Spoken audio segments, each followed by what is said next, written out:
When was the last time that you made a decision? That's right, today we're gonna go in on the decision-making process. It's something that we do every single day, from small things like what to wear, what to eat, how to get to work, to bigger life decisions that can change the whole trajectory of our life. And you know what? To make a decision doesn't seem like a really big deal. Like, I can just say that, yes, I want to be this person, I want to go for that job. But sometimes there's something that actually gets in the way of us making that decision.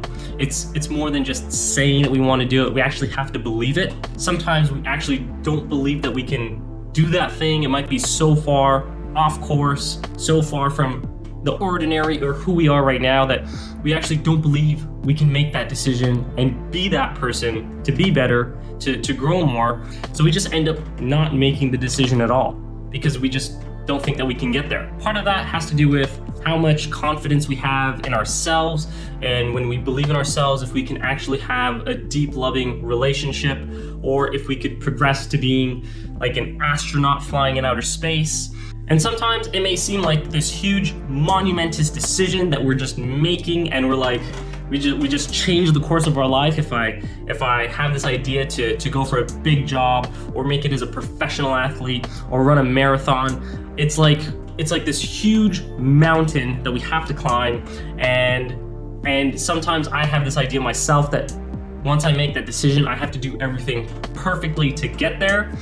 Something that helps with the decision-making process is not to think about all those smaller steps, all the achievement that we need to get there, breaking it all down. Actually, don't even think about that. Something that helps is to get into the state of mind of what it's gonna be like at the end when the goal is achieved, how we feel like when we cross the line at the end of the marathon, what we're gonna feel like when we're floating in zero gravity outer space, or having that deep, loving relationship, is to visualize and feel like and think deeply of what it's going to be like, anticipating that we actually do reach that goal.